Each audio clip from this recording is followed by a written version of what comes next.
Today on the Matt Walsh Show, the red wave did not come to pass, but it wasn't a decisive win for the Democrats either. So how do we interpret this and where do we go from here? We'll talk about that today. Also, voting machines were having hiccups in Arizona. Well, hiccup is one way to put it. And there was a red wave in Florida, at least. What can we learn from what happened in Florida? The women of The View try to explain what qualifies as okay free speech. In our Daily Cancellation, a New York Times writer accuses Jennifer Lopez of feminist heresy for taking her husband's last name. How dare she? All of that and more today on The Matt Walsh Show.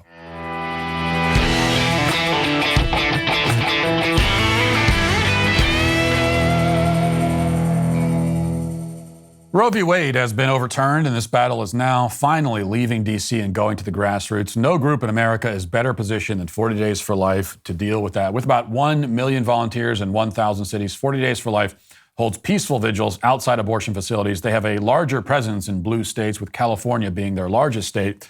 Some former abortion facility directors say that these vigils can cause the abortion no-show rate to go as high as 75%, which is detrimental to their abortion business. These law-abiding vigils have closed many abortion businesses in America, and nearly half of those closed abortion facilities were in liberal cities where abortion remains legal, including closures in San Francisco, Chicago, and Seattle. 40 Days for Life is effectively changing hearts and minds in the grassroots to end abortion.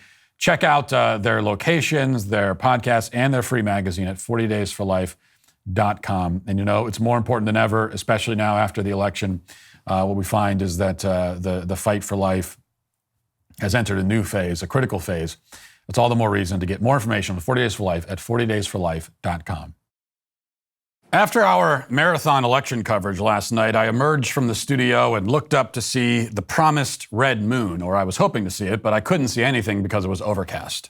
It was, I think, a perfect symbol, the red moon blotted out by clouds and fog, just as the red wave lost steam and became in the end, at most, a red ripple, a small red splash maybe in the shallow end of the pool. Now, as I speak right now, we still don't know, we don't have the final results. Control of Congress remains up for grabs. Republicans are inching closer towards the 218 seats in the House needed to take control. But the Senate sits at a 48-48 split right now, while the results in 4 states are still pending. Once again, it may all come down to a runoff election in Georgia, as at this moment, Raphael Warnock leads Herschel Walker by 40,000 votes or so.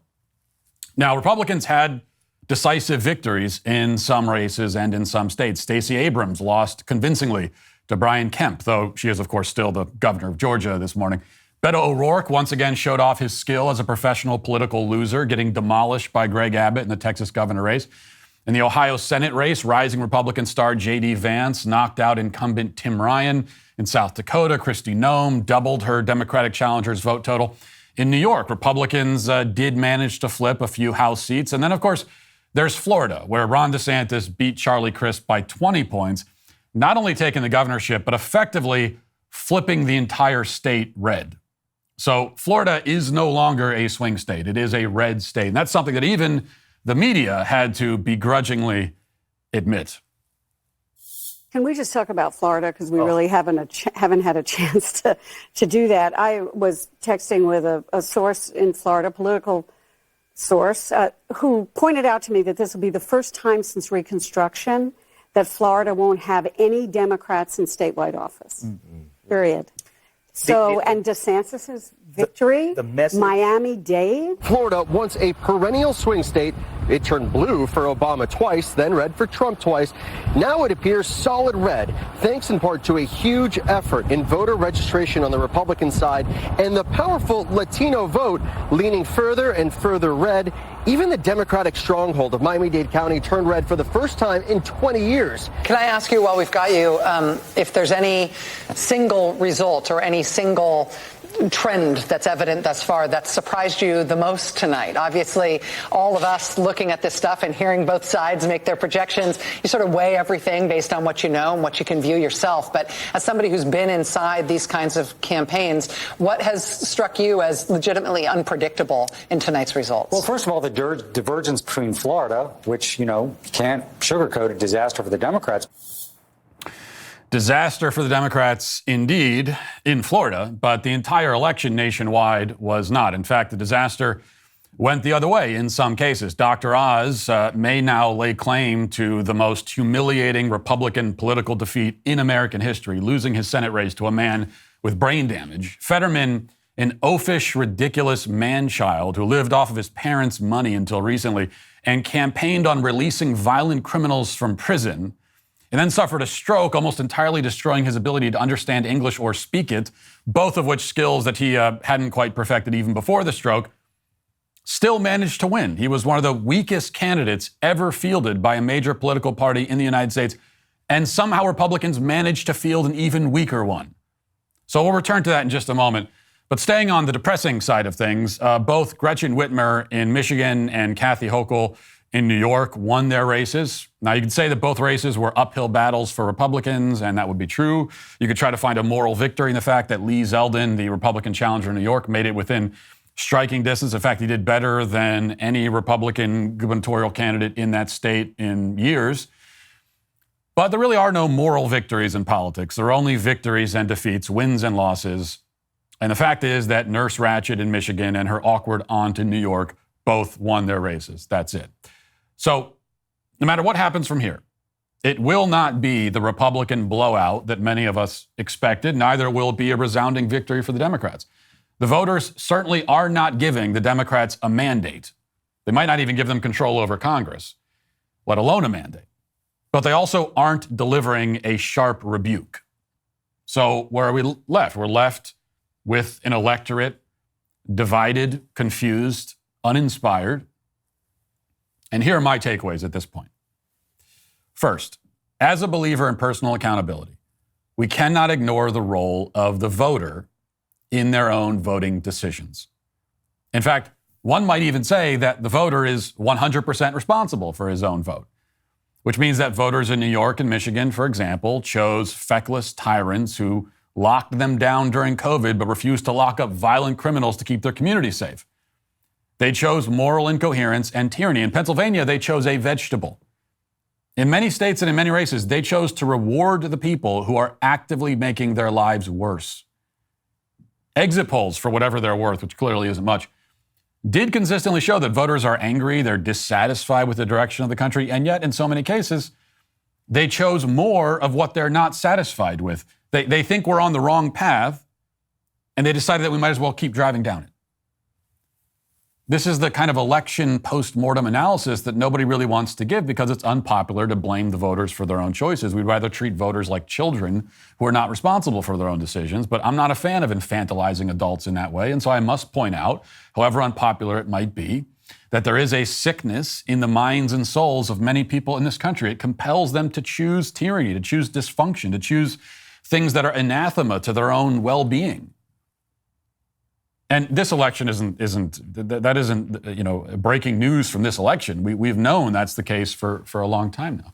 And we have to confront that fact, whether we like it or not. And I certainly do not like it. Second, all of that said, we cannot let the Republicans off the hook. Not by a long shot. Yes, it is actually, in a literal sense, insane for Pennsylvanians to choose a cucumber to represent them in the United States Senate. But it's not as though the Republican alternative was highly appealing. I mean, Dr. Oz is a snake oil salesman fraud, as I said during the primaries. He's a carpetbagger phony who didn't even live in the state he wanted to represent. I actually largely agree with, and there are some conservatives who are making fun of this, but I largely agree with this assessment from Claire McCaskill on NBC. Listen. I think we should leave the conversation of Oz and Fetterman without talking about authenticity. Yes. John Fetterman kind of oozed authenticity. Yeah. He was who he was. He dressed how he dressed. He was comfortable in his own skin. Meanwhile, we had coup d'etats. And then, maybe the biggest sin of all, the Sunday before the election, or Saturday before the election, he makes reference to people, Oz does, in Pennsylvania. He says, go out and find 10 voters before the Steelers game tomorrow. The Steelers had a bye. They didn't even play the next day. He didn't even know the Steelers' schedule. Now, that is really political malpractice in a state like Pennsylvania.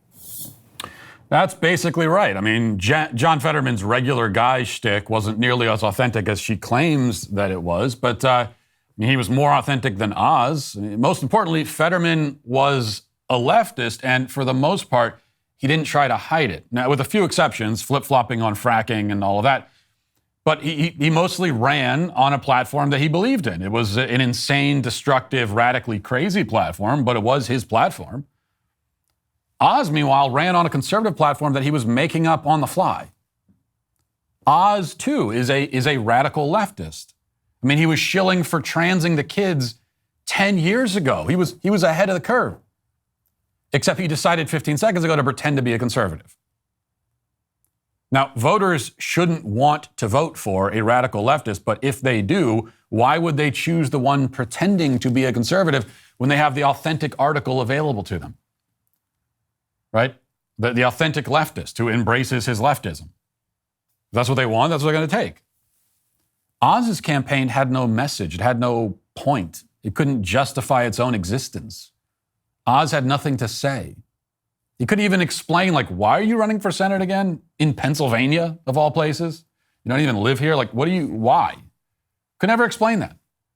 He was fighting for nothing but his own political advancement, and that was incredibly obvious to everyone except Republican primary voters in the state, apparently, and Donald Trump, who endorsed Oz. Yet, this is symptomatic of a much larger issue with the Republican Party nationwide. It has no message. It has no point. It has no coherent platform. It has no leadership. It has leaders, warm bodies filling those roles, but they're not actually leading, which is why they should all be fired and sent off into exile and disgrace. I mean, it's one thing to campaign on the fact that Democrats are bad. And they are, and that's easy enough to point out. We know they're bad. Apparently, even many of their voters know they're bad. But you also have to be able to explain, number one, why they're bad, and why you're better, and what exactly your vision for the country is. You need to have a complete message. But what is the Republican message? It's a day after the election. They still haven't figured it out. Third, all of that said, there is one place at least where the Republican Party has a message and knows how to communicate it. And as we already covered, that place is Florida. In fact, Ron DeSantis conveyed that message very concisely, I think, during his victory speech last night. Let's listen to this. We have embraced freedom. We have maintained law and order. We have protected the rights of parents. We have respected our taxpayers, and we reject woke ideology. We fight the woke in the legislature. We fight the woke in the schools. We fight the woke in the corporations. We will never, ever surrender to the woke mob. Florida is where woke goes to die. Now, these election results are shaking out in such a way as to guarantee that both parties learn exactly the wrong lessons. Democrats will decide that losing by less than expected counts as a historic paradigm-shifting victory, and they will proceed to double down on left-wing radicalism. Republicans, on the other hand, will likely determine that they lost because they leaned too heavily into the culture war. They'll decide that they should simply stick to talking about taxes and leave it at that, because that's what they learn after every election. But Florida proves both assumptions wrong. You heard it there in his speech. Ron DeSantis ran on and governed on a commitment to freedom, law and order, the rights of parents, opposing leftist indoctrination in education, and rejecting woke ideology wholesale. On that final point, he is one of a few Republicans on the national stage who made gender ideology, especially as it targets kids, into a central campaign issue. And do you know what those few Republicans all have in common? They won. And they won big. Ron DeSantis fights the culture war. He fights it boldly, and he fights it not just with speeches, but with law and policy, and he wins. He doesn't just win. He flipped deep blue parts of his state red with his strategy. He took entire Democrat voting blocks away from them. He won the Latino vote. And not by pandering, but with a cultural, family-first message. And it turns out that's what Latino voters are looking for. I mean, many of them live in multi-generational households. They value family. So they don't need to hear Latinx, and they don't want to hear the LGBT. They don't want to hear about that. They want to hear about the rights of parents, protecting kids.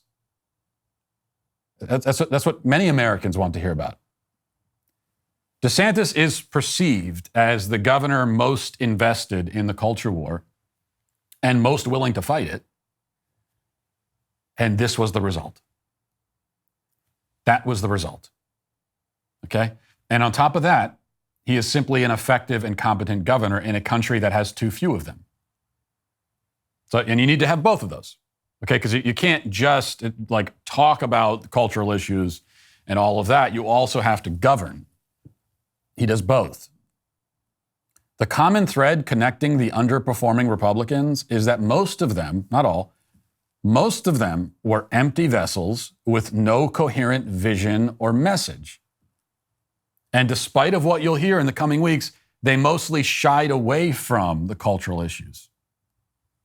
Or they were too busy, sucking up to Donald Trump, thinking that that would bring them over the finish line. And that brings me to my final point, which is that we can whine and cry about this and throw up our hands in defeat, and that's it.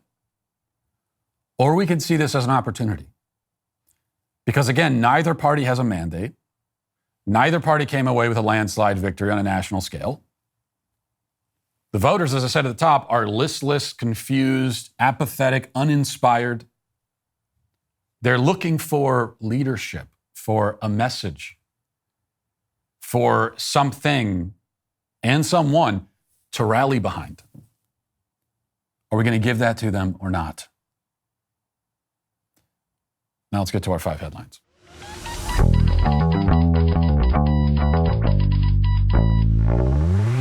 Do you have a mystery smell in your home that you just can't get rid of? You've tried candles and cover-up sprays, but nothing seems to work. The best-selling Eden Pure Thunderstorm Air Purifier uses proven oxy technology that quickly seeks out and destroys any odor, whether it be from litter boxes, trash cans, dirty diapers, or cooking smells. Even if you don't know where the smell is coming from, the Thunderstorm will get rid of it in minutes. Unlike candles and cover sprays, the Thunderstorm doesn't mask or cover up bad odors. It completely eliminates them. Best of all, the Thunderstorm doesn't require any separate purchase of a filter. It plugs directly into the wall so as not to take up any floor space. Its compact design makes it great for traveling as well. Right now, you could save $200 on an Eden Pure Thunderstorm 3-pack for whole home protection. You'll get 3 units for under $200. Put one in your basement, your bedroom, your kitchen, anywhere that you need fresh, clean air. All you got to do is go to EdenPureDeals.com. That's EdenPureDeals.com. Use code MATT3 to get 3 units for under $200. That's EdenPureDeals.com. Discount code MATT3 to save $200, and shipping is free. All right. Well, it wouldn't be an American election in the modern age without hiccups. Voting machine hiccups. You know how they always have those hiccups. And so this is a report from Fox News. It says the campaigns for Republican gubernatorial candidate Kari Lake, U.S. Senate candidate Blake Masters, and the RNC are suing Maricopa County, Arizona, over issues with voting tabulation machines.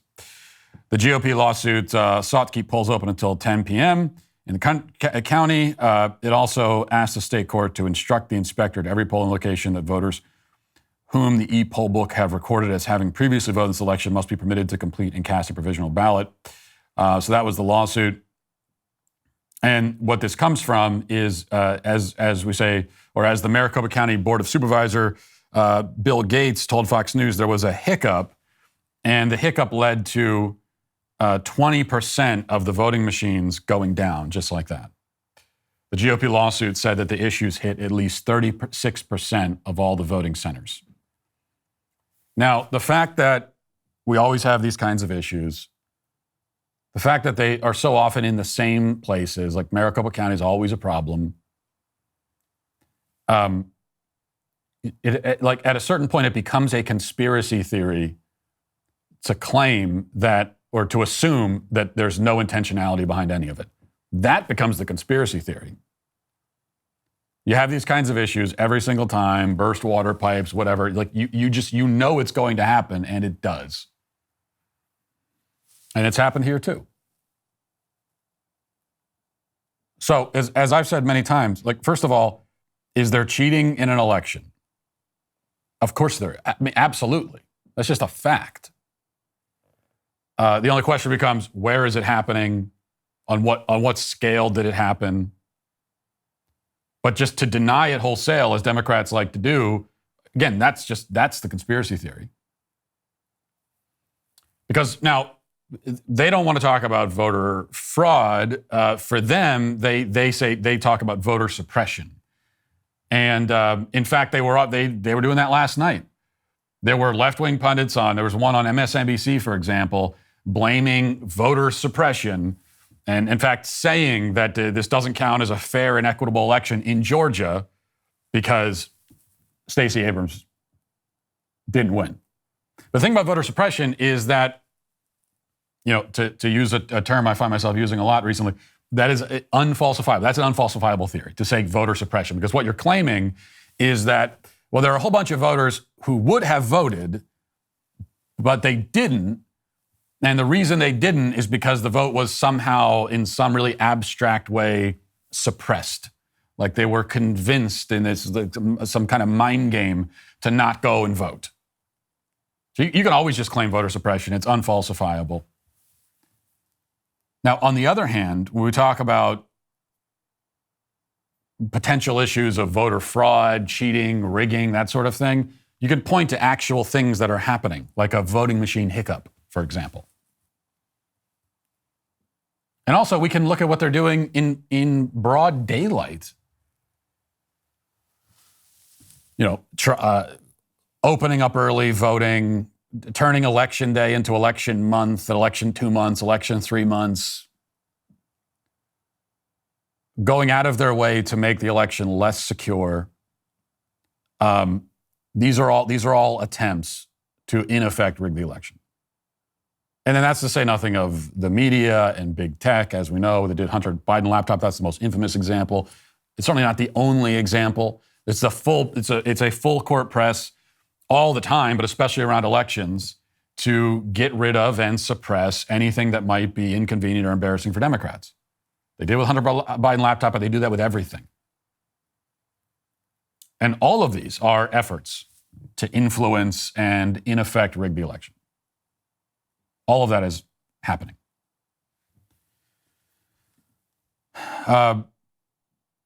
There's also this. A lot of the analysis this morning focuses on Trump, and a lot of that analysis is like this from CNN. This is a typical article here. It says, former President Donald Trump's endorsements for political candidates in close, high-profile races have not yet given Republicans the swift and sweeping victories they had anticipated for this election cycle, despite many GOP hopefuls banking on his support to propel their campaigns. Many critical midterm races have yet to be called as of Wednesday morning, but so far, no Republican endorsed by Trump in a toss-up gubernatorial, U.S. Senate, or House race has won.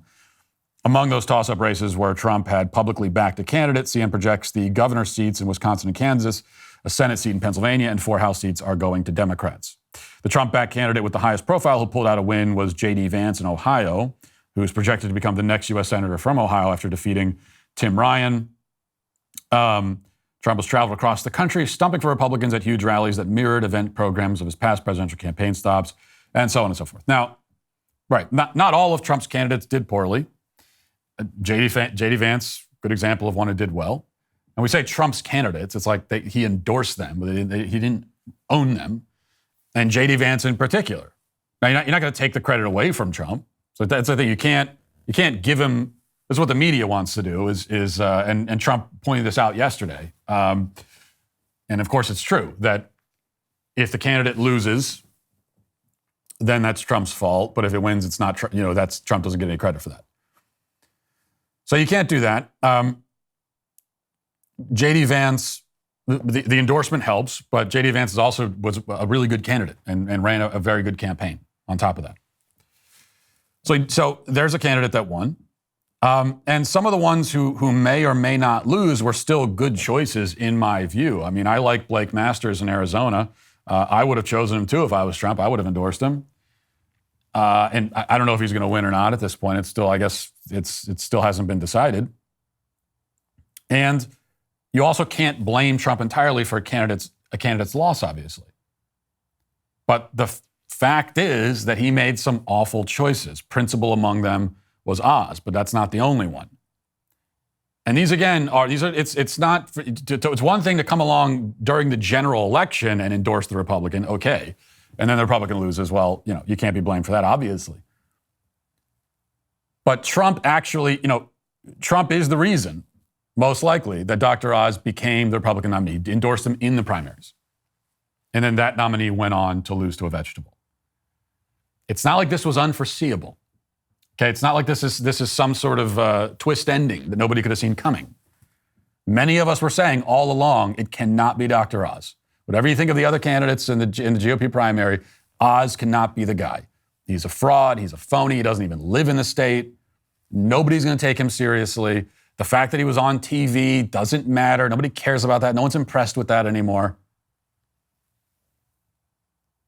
And we said that, and it was to no avail. So what does this mean? Does it mean that every pick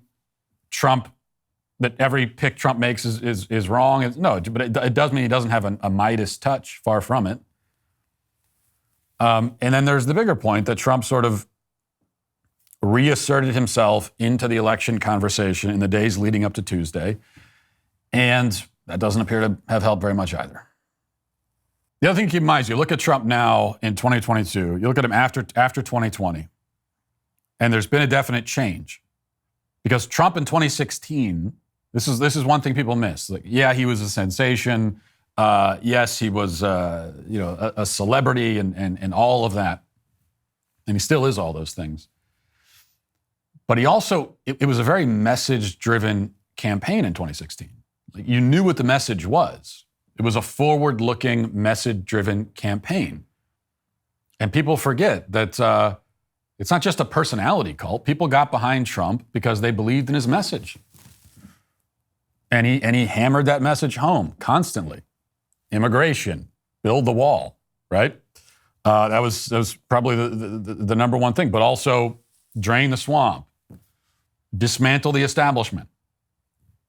Now, we can talk about how well he followed through on any of those things when he was actually president, but that was the message, and it was a message-driven campaign.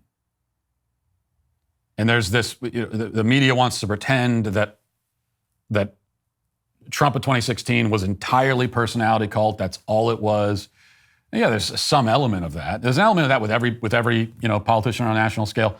With Trump being at the level that he is, it's a much greater element. But even so, it's message-driven. You look at him now, though, and like, what is the message?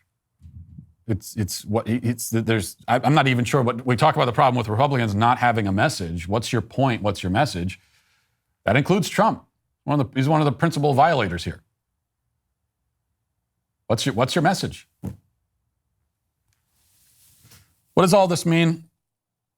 Well, it means there needs to be a real primary in 2024. If you're a Ron DeSantis supporter, there's no point in complaining and saying that Trump should just not run and should endorse DeSantis. It's not going to happen.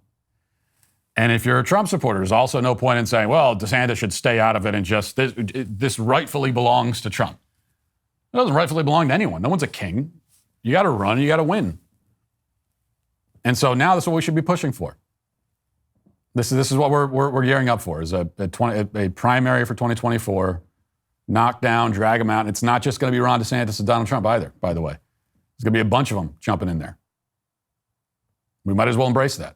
Let the best man win. All right, not all bad news. Actually, some very good news. Here in Tennessee, where our incumbent governor, by the way, Bill Lee, won easily. Bill won. This is the first, Bill Lee won easily. We also have the legislation, which is Bill number 1, that has just officially been filed. The first piece of legislation of the season, which bans the gender transition of minors in the state. We've been fighting for this, and now we have it. Now it's here. So here's the press release from Majority Leaders William Lamberth and Jack Johnson. Let me pull it up. It says, Tennessee Majority Leaders William Lamberth and Jack Johnson today introduced the Protecting Children from Gender Mutilation Act, providing the nation's strongest protections against the removal of a child's healthy body parts. House Bill 1, Senate Bill 1 bans medical interference that alters a child's hormonal balance and procedures that remove their organs to enable the minor to identify as a gender different from their biological sex. So this is not just banning the surgical procedures on minors. Of course, it does ban that. But very crucially, it also bans the drugs, puberty blockers, hormone drugs, and all that. That's all bans.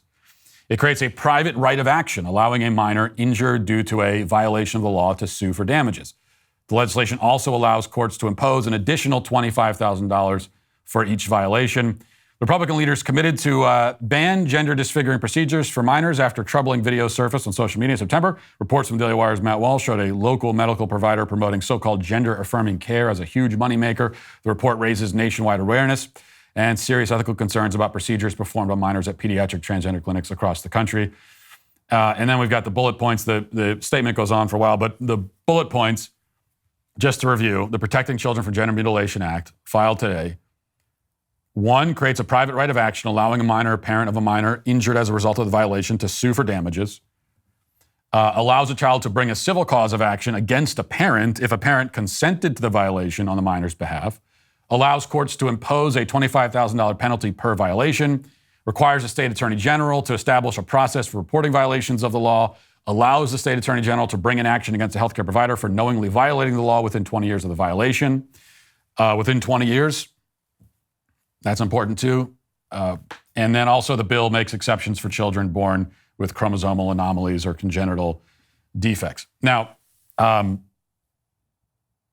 so there's 2 key points here. Well, 3. I mean, the first is that these procedures are banned. That's the most important thing. The second is the financial compensation aspect of this, which I think is really important. Because there are a lot of people, a lot of minors that are being victimized by this stuff, but they have no recourse. They have nowhere to go because the law doesn't allow it. The law doesn't allow them to sue for medical malpractice because according to the law in these states, technically, even though what is happening to them is this Frankenstein butchery, it's technically legal, and so they can't sue. There's no recourse. There's nowhere to go for justice, nowhere to go for compensation. Not that you can ever be fully compensated when your body is altered in this way and disfigured permanently, but there's nowhere for them to go. That's going to change in Tennessee. So they have somewhere to go and they can sue. I also think it's great that the children, they can not only sue the medical providers who did this to them, but they can also sue their parents if their parents were complicit. And I don't know how people are going to react to that or take that. But as far as I'm concerned, that is exactly what needs to happen. Because in many of these cases, not all, but in many of these cases, these parents are the number one villains. Yeah, there's the doctors, okay, and they're in it for the money, and it's a big cash cow and all of that. We know that from the videos that we posted. But the parents, like, at least you can, so you've got corrupt, money-hungry doctors. I get that. It's not good, it's evil, it's terrible, but I sort of understand the concept that there are corrupt, money-hungry people out there that will do terrible things because they get paid. And you understand their motivation. It's the motivation shared by many evil people who have done many evil things over history. But the parents, I mean, what's your motivation to consign your children to this? And I'm being somewhat rhetorical here. I know some of the motivation. It's a form of virtue signaling. It's a lot of different things. But they need to be held accountable too.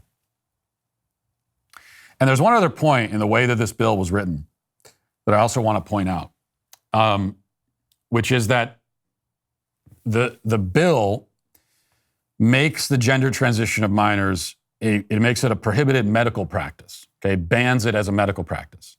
And what does that mean? It means that, well, it means you can't do it. You're banned. If you do it, you lose your medical license, along with all these other penalties that come down as well.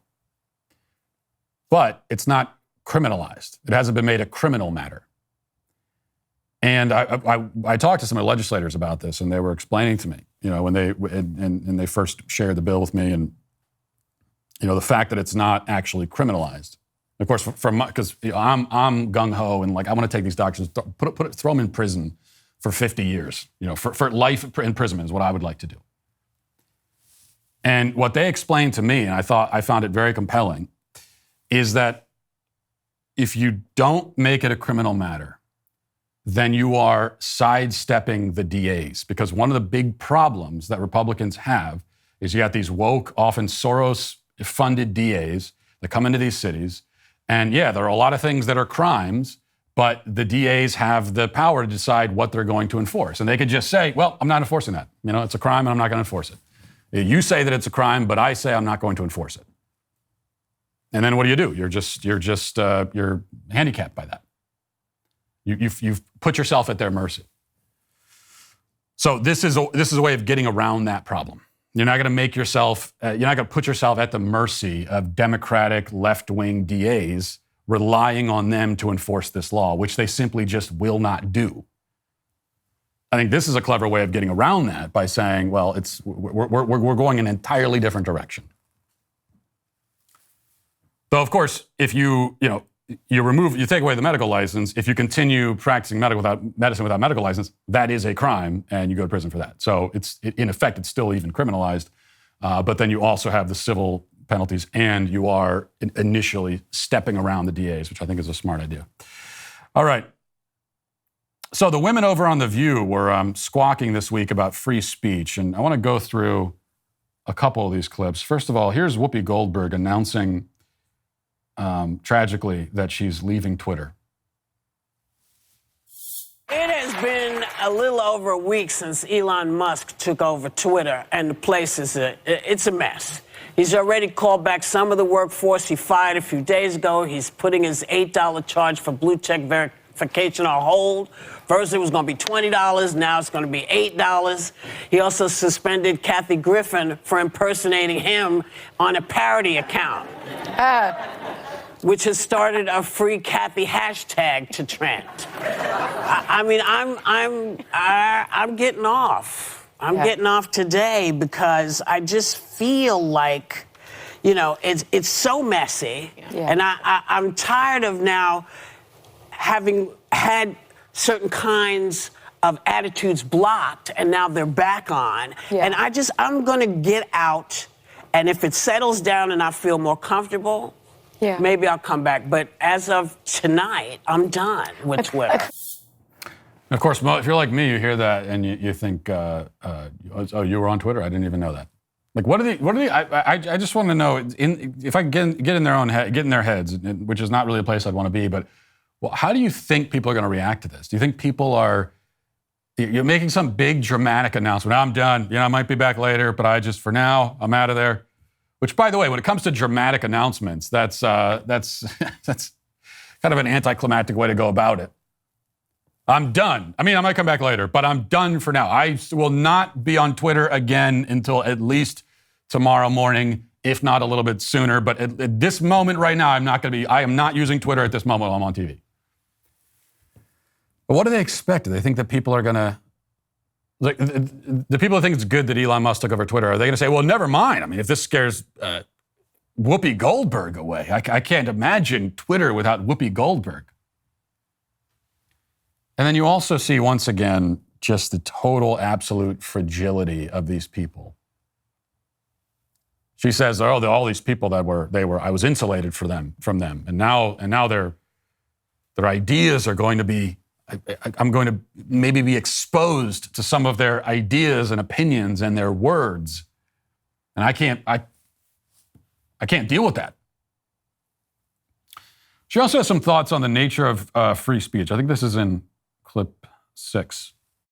Communications Act, which basically allows this to happen. Mm-hmm. I think it's Section 230. It allows, protection of social media as under just platforms. Under the freedom. Well, they just say that they're third-party platforms. They're not the ones that are putting it out there. And that can only change by legislation. And if the Republicans rule the Senate, Section 230 is a little fraught, though. It's a bit challenging because if you treat it like a publication, then that means they're liable for any crazy thing someone posts. Which it is a publication. There is a way to craft it. There's a way to craft it. They keep saying that it's free speech, and some speech is not all speech is not free speech. Some speech is not okay free speech. So everybody has to agree on that. But if people keep saying, well, you heard my free speech, it's going to be a problem. But you know what?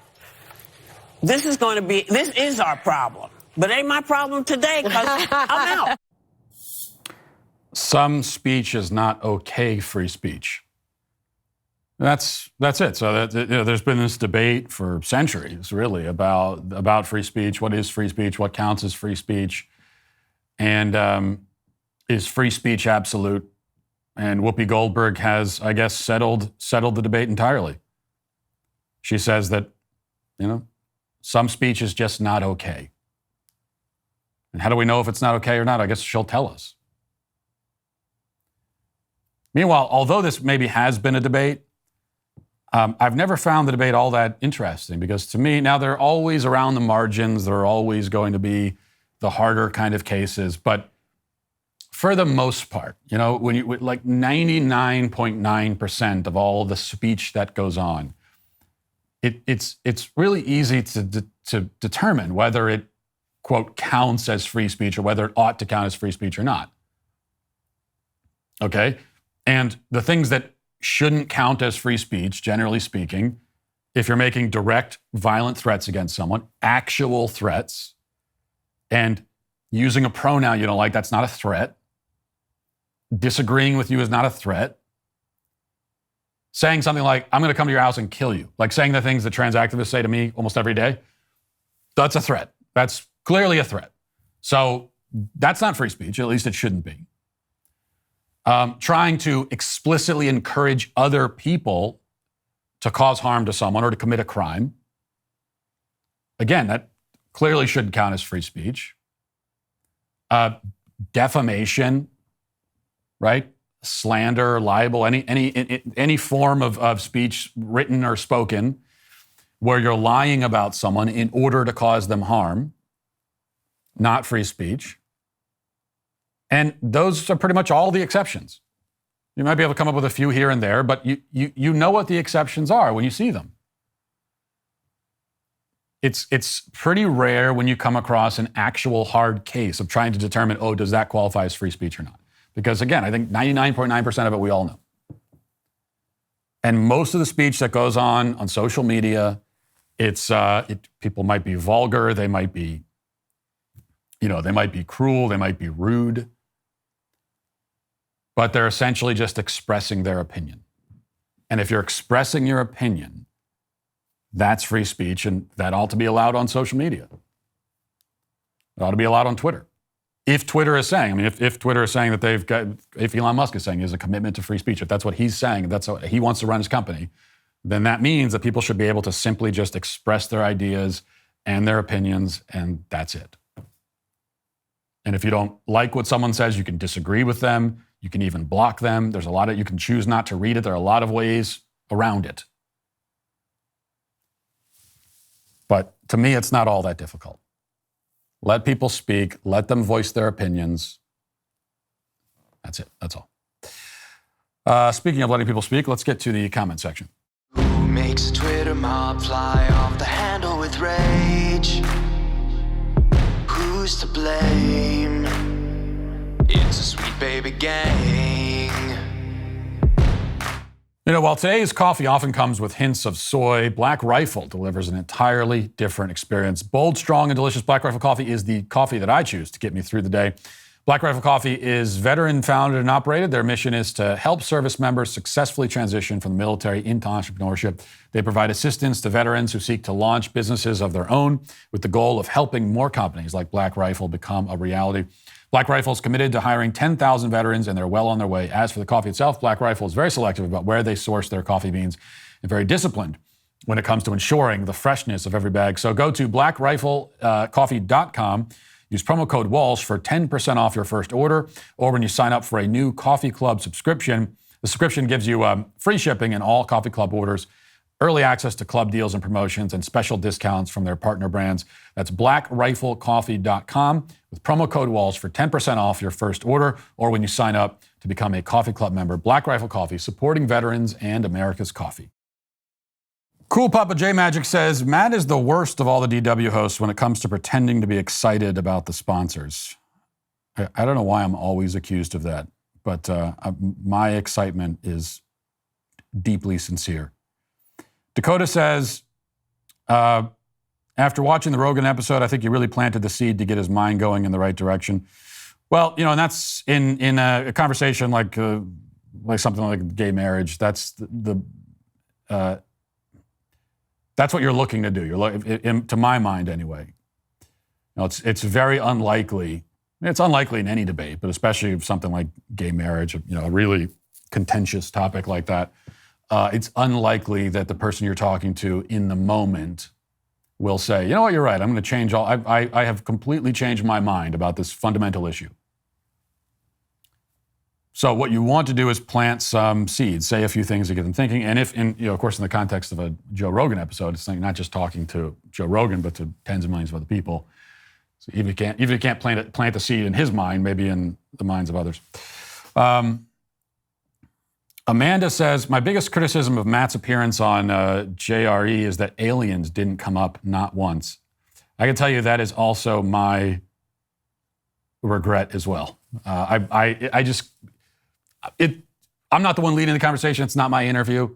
I was hoping for a pivot point, but then once we got on the marriage topic, it seemed very difficult to how do we get from here to get to space aliens invading and UFO sightings, and I just couldn't figure out how to bridge that gap. But if there's ever another appearance, maybe we could talk about it then. Let's see.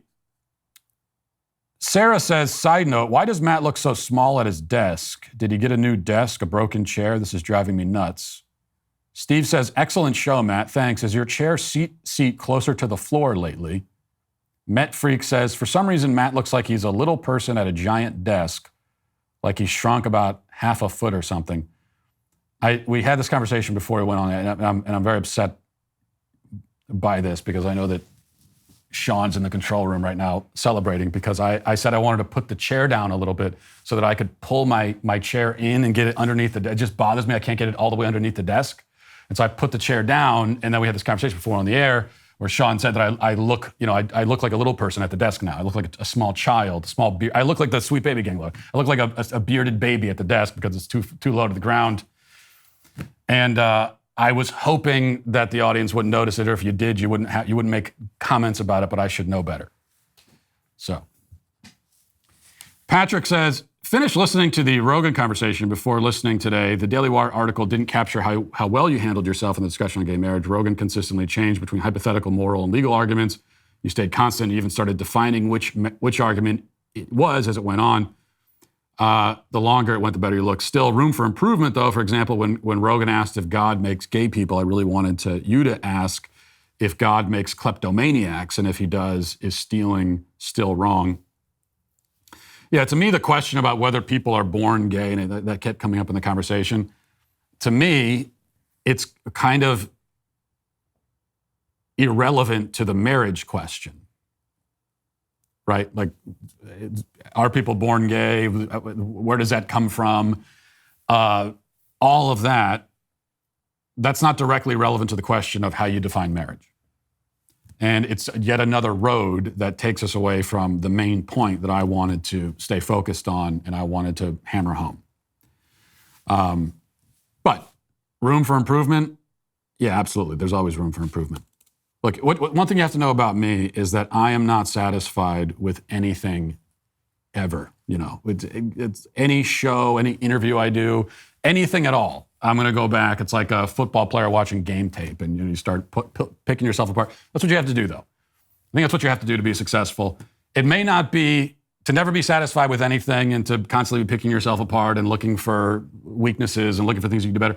That may not be the key to, always being the happiest and most satisfied person in life, but I do think it's necessary for success. Are you still giving your money to woke razor companies that hate your values, see masculinity as toxic, and think that you should teach your daughter to shave her beard? Well, there's a better way. Jeremy's razors are 100% real and 100% woke-free. The premium matte tungsten handle has more heft than the left. The razor head pivots without caving and has 6 blades that are sharper than truth. Those other razor companies, they keep virtue signaling to the totalitarian left and using your money to do it, but you don't have to let them. When you buy Jeremy's razors, you aren't just making Jeremy richer, you're making the woke left poorer. 75,000 people have already made the switch. Visit jeremy'srazors.com to get 40% off your Founder Series Shave Kit. That's jeremy'srazors.com. Jeremy's Razors, shut up and shave. Now let's get to our daily cancellation. Today for our daily cancellation, we turn to the New York Times and a writer by the name of Jennifer Weiner. Back in July, Miss Weiner wrote an article reflecting on a very important national issue, that Jennifer Lopez had gotten married to Ben Affleck and taken his last name. Now, I only became aware of this article because Lopez reacted to it this week in an interview with Vogue magazine. And as you know, I am an avid reader of Vogue magazine. Before we get to Lopez's response, let's first review Weiner's piece, which is titled, "Why It Matters That J-Lo Is Now JF." She writes, "The second chance romance leading up to last week's nuptials between Jennifer Lopez and the actor and director Ben Affleck was a pandemic gift that kept on giving for romantics and celebrity gossip addicts alike. Every chapter of the Bennifer 2.0 love story gave us something new to chew on. The most recent nugget, J-Lo's decision, first announced in her subscription-only On the J-Lo newsletter, to change her last name. Quote, love is a great thing, maybe the best of things, and worth waiting for, she wrote, signing off, with love, Miss Jennifer Lynn Affleck. True love wins, except also oof, Weiner writes. And just so you know, except also oof will be about as insightful as this essay gets. She continues, Miss Affleck may be surrendering to the power of love with this, her fourth marriage, but given the cringy history behind the practice, a woman taking her husband's last name feels to me like a submission, a gesture that doesn't say I belong with him so much as I belong to him. And at this fraught moment for feminism in America, a woman like the former Jennifer Lopez deciding to change her name feels especially dispiriting. Sure, taking your husband's name might be a way of saying this is for keeps, but it's also a gesture inextricably rooted in peak patriarchy, specifically an 11th century law of coverture, which held that a married woman was, for legal purposes, merged with her husband with no standing or identity of her own. That notion hung on for centuries and still endures in various forms around the world. Now, it will not shock you to learn, as Weiner reveals later in the article, that she herself has been married multiple times. She explains that she didn't take the last name of her, in her words, current and final husband. It will also not shock you to learn that she references The Handmaid's Tale, writing, quote, the idea of taking a husband's last name always made me uncomfortable, reminding me of The Handmaid's Tale. In Margaret Atwood's Gilead, the handmaids who exist to carry the babies of the elites are stripped of anything that identifies them as individuals, including their names. As we know, if not for Harry Potter and The Handmaid's Tale, leftists would not be able to make any literary references at all, just as if not for Hitler, they would be unable to make any historical references at all.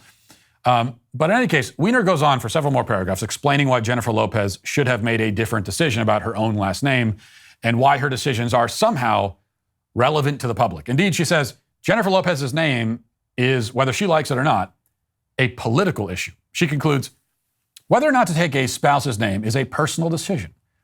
But the personal is political now more than ever, and especially for celebrities. Like every star or every mortal with an Instagram account, Miss Affleck has constructed a persona for public consumption. She has used her platform to tell the tale of the upward trajectory of a strong, independent woman, a woman who has gone from backup dancer to global superstar. Her brand is intense competence and hardcore self-sufficiency, in control and loving it, as she sings in Jenny from the Block. Whoever Jennifer Affleck is in her private life, J-Lo is a woman who might love a man but doesn't need one. Imagine if, in her newsletter, she had said, I love my husband. Right now, though, women are under attack, and I won't participate in a tradition that's historically rooted in women relinquishing their identities and their legal standing. I'm giving my husband my heart, but I'm keeping my name. Or imagine if Ben Affleck had become Ben Lopez. Now, admittedly, I'm sort of surprised that he didn't go that direction.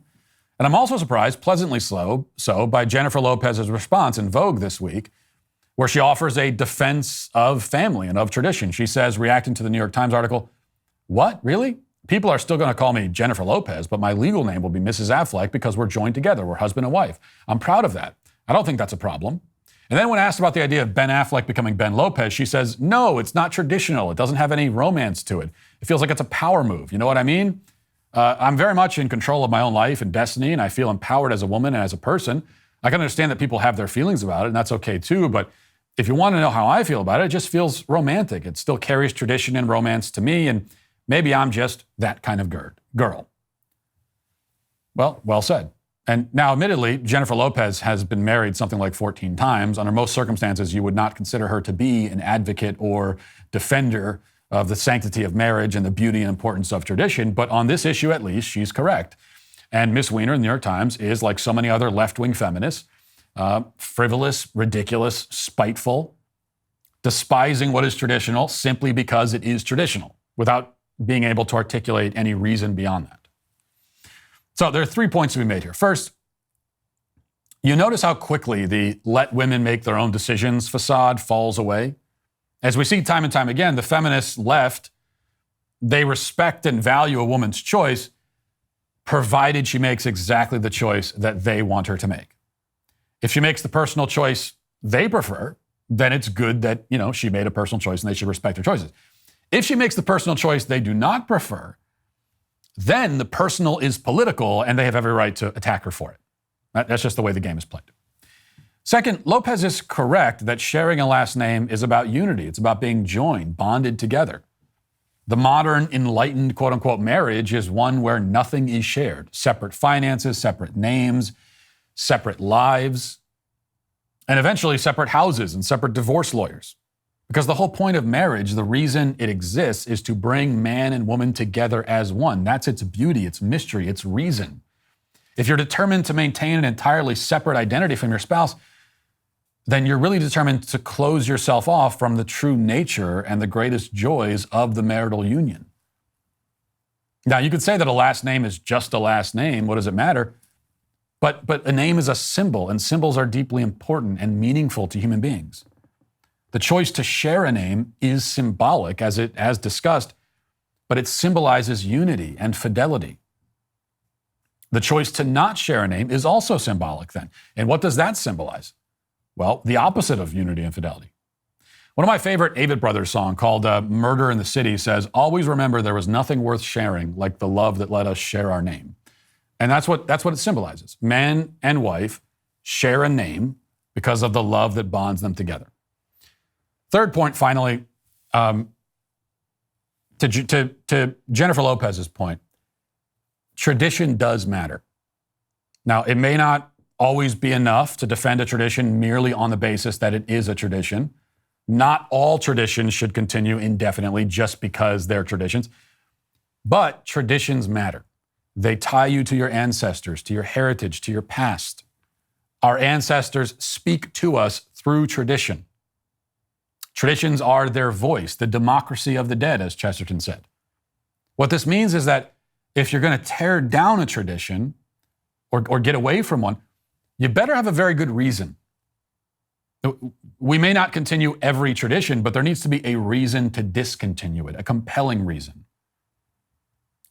But because, even if at first you're doing something and you're saying, well, why are we doing this? And the fact that generations and generations and for centuries and millennia before you, people did that thing, that's like an indication that there's something worth doing here. And again, that's not always going to mean that you should continue it. But to just reflexively say, oh, we're not going to do this anymore. That's the problem. And the left reacts reflexively to tradition. Only their reflex is to reject it. It may not always make sense to defend traditions merely on the basis that they are traditions, but it makes even less sense to attack them merely on the basis that they are traditions. In the case of marital names, the tradition is good because, as we've already covered, it fosters unity and a shared purpose and a shared identity. It's also good because it is a tradition. It became a tradition because it's good and meaningful, and the fact that it is a tradition only makes it all the more good and meaningful. And that ultimately is why the left wants to dismantle it, because they seek to dismantle everything that is good and meaningful, especially if it's traditional. And that is why Jennifer Weiner, not Lopez, is today canceled. And that'll do it for this portion of the show. As we move over to the members block, hope to see you there. If not, talk to you tomorrow. Godspeed.